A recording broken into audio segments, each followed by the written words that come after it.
Armani. I am your host, Armani Iman. Thank you again for joining me this week as we go through different stories, talk to different people, and find out different things about the world and the things happening around it. When we come back, we'll start with my first caller who's calling in to talk about a situation that I'm sure will tug at your heartstrings just as it touched at mine. I'll be right back. See you soon.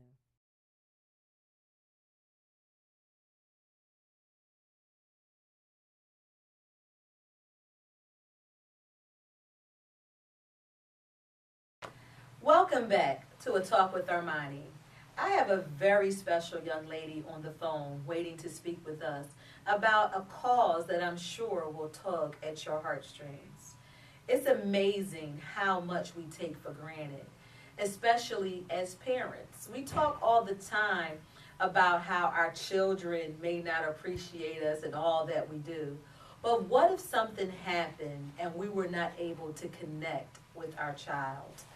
You know, from the time that I became a mother, I have not been able to think of a feeling that is better than that. Whether it was being able to call my daughter or write my daughter or reach out to my son or just hug my son. Those are simple things that happen every single day that maybe we take for granted.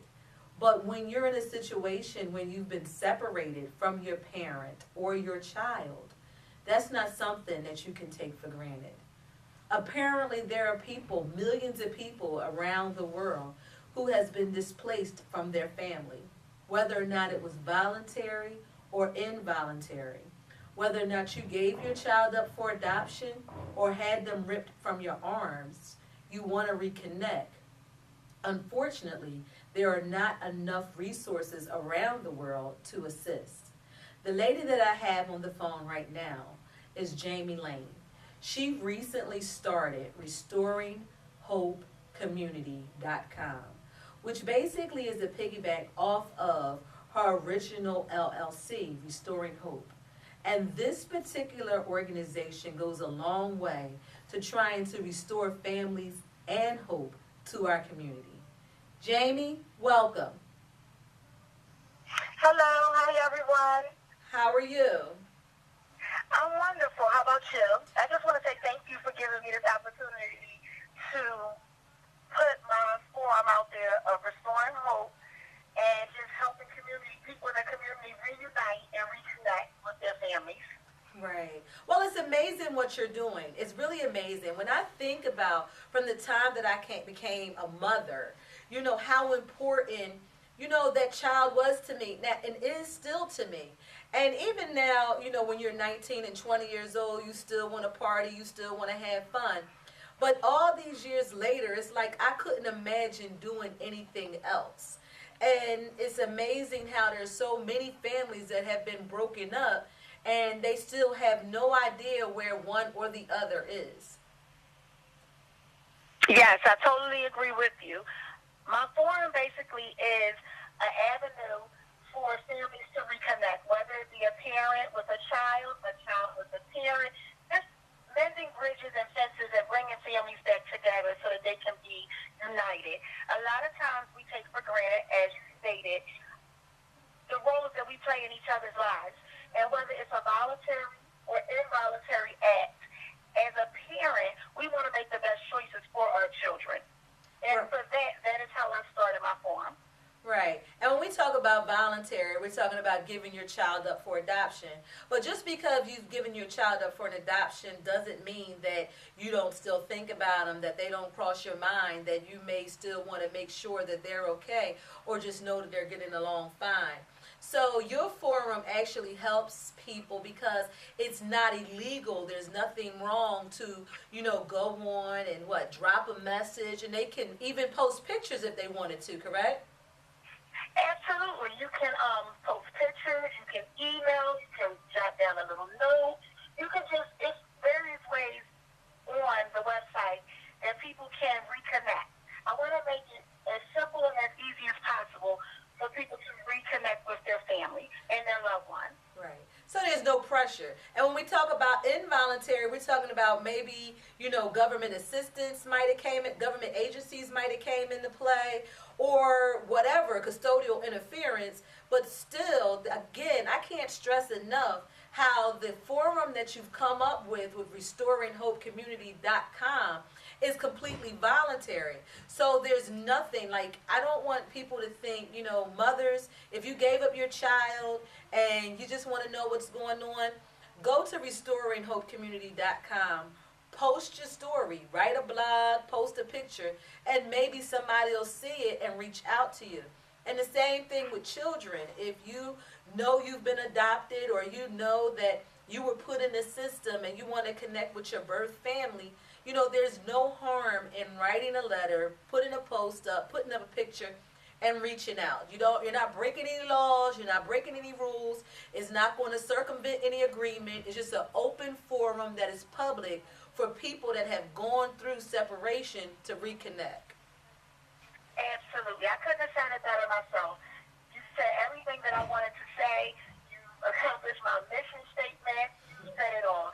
It's really just as simple as reaching out and mending the broken bridges and those fences that we all need. We need our family in our lives. And it's not only for parents and children, or children and parents. It's also for aunts, uncles, sisters. Because I was in a place at one point where I didn't realize the importance of reconnecting and building those broken bridges. I just want to mend family and bring us all back together, because without each other, we have nothing out here. Right, right. And like you just mentioned it, this is personal for you, correct? Absolutely. At a time in my life, my children were taken away from me. And that was the basis of me starting this forum. That was what it stemmed from, but now it's reached an even bigger cause. I want to help everyone across the world to be reconnected and reunited with family members. And you said, so, and this is just, because first of all, I applaud you. This is so huge. And it's a story that is probably whispered about, but it's not talked about. And, and you said your children were taken from you. So have you not yet been reunited with them? No, I have not. As we speak today, no, we have not been reunited. It's been several attempts, but it takes time, and it takes everyone being willing participants to, struggle and go through some hurtful things and some traumatic things. But again, with restoring hope, we can do just that, restore hope. Right. I really take my hat off to you. I applaud you, because I just couldn't imagine it. And I know when we're young, we make decisions, and, we do things that we may not have actually thought it all out about. But once we, kind of grow up and we come into our place and we get ourselves together and we're doing well, we want to have everything come to place the way it is. And, for you to come up against the different obstacles that you've spoken about, and kind of push it to the side, and then offer everyone else a ray of hope while you still battle your own war, is definitely commendable. I thank you so much, not only from me, but from all the mothers and children out there that will benefit from your service. I thank you so much for this selfless act. I really, really do. And I wish you the most success. And of course, if there's anything at all that we here at A Talk with Armani can do, please do not hesitate to reach out to us and let us know, because this is definitely something that I believe needs to be championed, and we need to continue on to allow these people to be able to reconnect with their families. Again, we're not talking about ripping up any homes or going against any agreements, but if you want to talk to your mother, or if you want to talk to your son, there should be an ability there to do so. So again, thank you very much, Jamie Lang. Thank you so much. And I appreciate it. Thank you for the opportunity. Of course. Good night. Yeah, of course. And again, ladies and gentlemen, I cannot stress you enough. If you or anyone you know have families that have been displaced, if you have, your children were taken from you, or if your parents were separated from you, please reach out to restoringhopecommunity.com, Post a picture, post a story, do whatever. You can even leave a message, but do something to reconnect with your family. And sometimes you might get a full understanding of what the story is. A lot of times we're not sure why we got separated. So being able to kind of read those stories and see those things would help understanding, help mend those fences, and kind of get the feeling of hope back in our hearts. I urge you to do it. We'll be right back.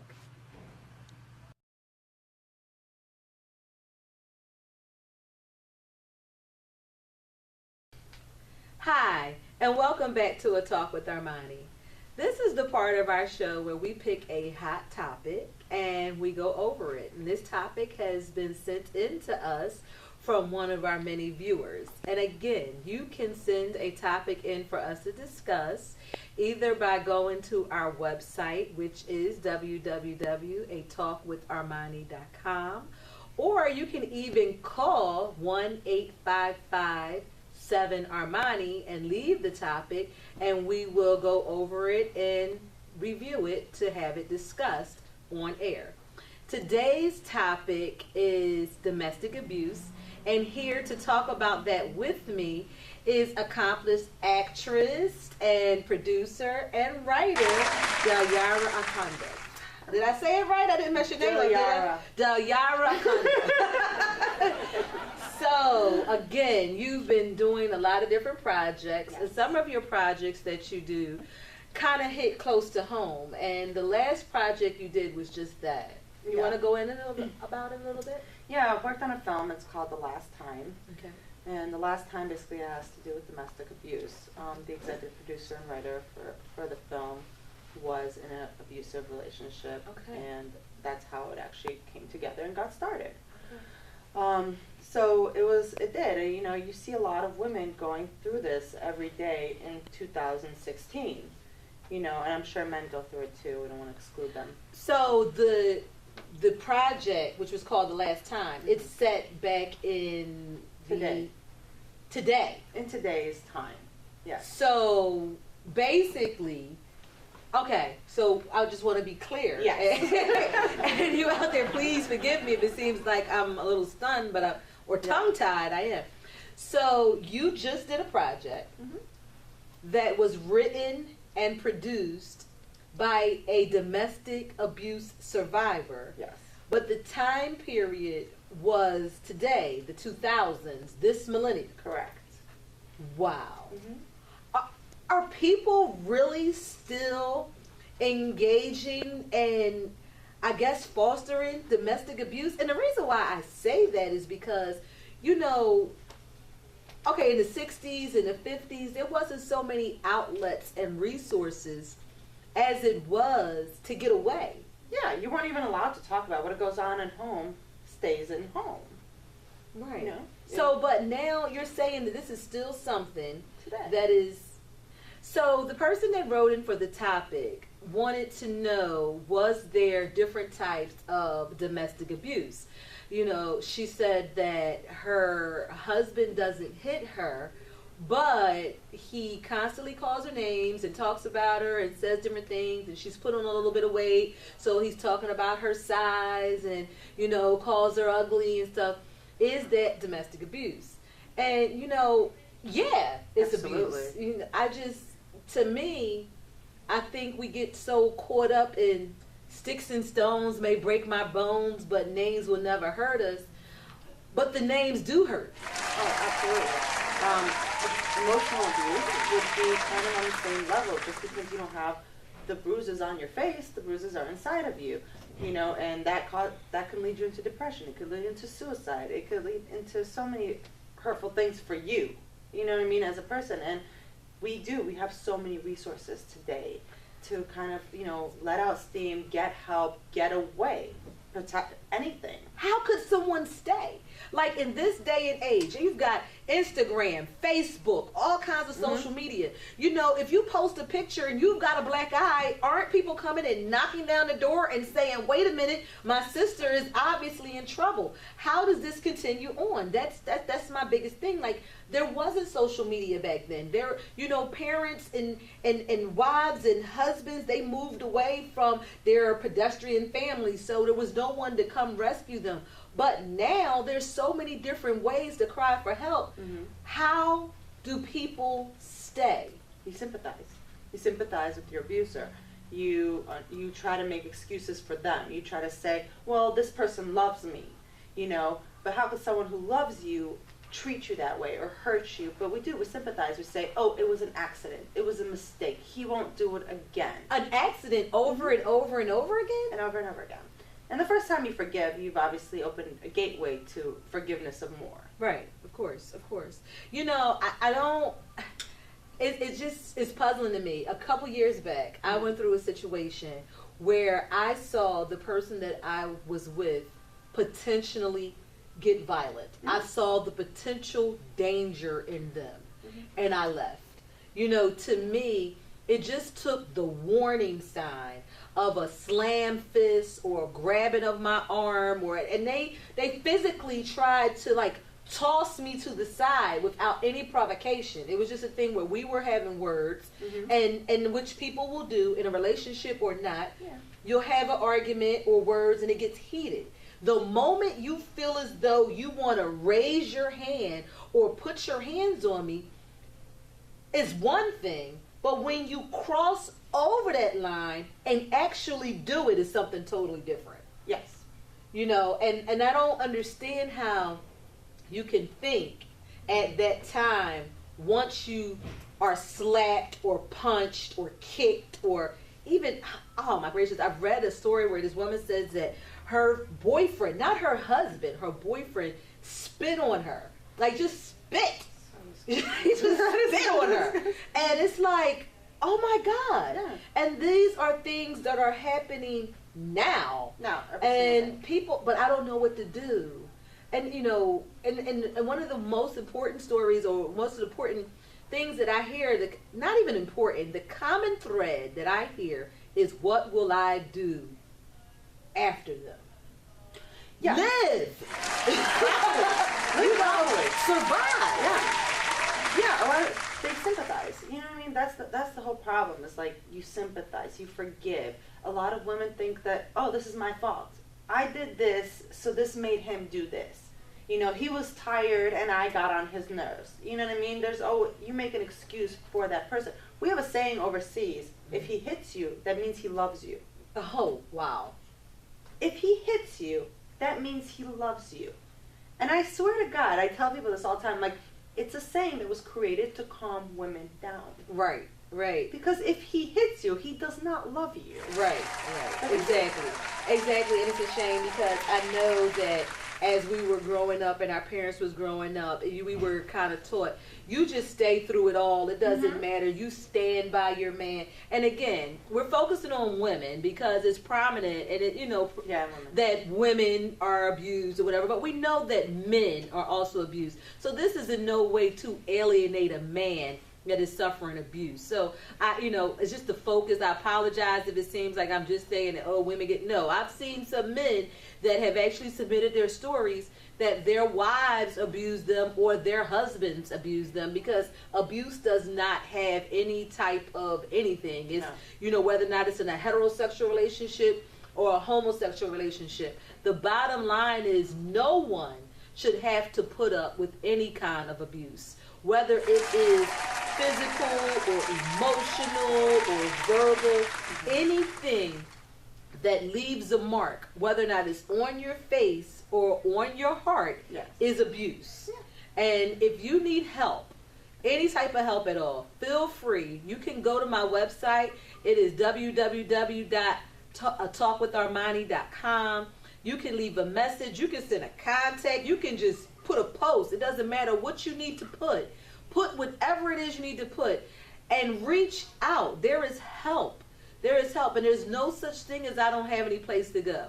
because No. there are different organizations out there that will help you. And as far as starting over, I would rather you start over and live than someone has to figure out what they're going to bury you in. Because anyone that continues to abuse, it will only continue to escalate and escalate and escalate. And if you are living with someone that is violent, you already know. The first time it might have been 1 hit, the second time it was 2, the third time it was 3, and now it's to a point where you can't even count. Thank you so much for coming on and talking with me about this. This is Listen, do not protect someone who's not like you. And that's, you know, and that's the bottom line. that's the bottom line of it. Yeah. Thank you so Thank you much for having me. Of I love course. it. We'll be right back.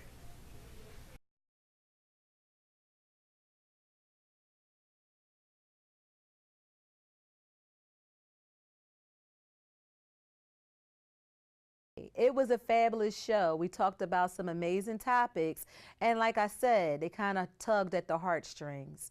If you or someone you know has a family member that's been displaced, if you're looking for your mother, your father, your sister, your brother, your long lost child, or even a lost uncle, reach out to www.restoringhopecommunity.com. That's www.restoringhopecommunity.com. It's no reason why families can't reconnect and restore hope to our community. Also, if you're living with any type of abuse, whether it is physical, emotional, or verbal, whether or not it's happening in the home, at school, or at work, you don't have to live with it, and you don't have to fight that battle alone. You can go to my website, atalkwitharmani.com, and fill out a contact us form. Someone will get back to you with resources in your area to assist in your transition to a healthier lifestyle and living. If you need anything, feel free to reach me anytime at Armani at atalkwitharmani.com. I'll read your email and respond accordingly. Thank you again for joining me. I look forward to being with you soon.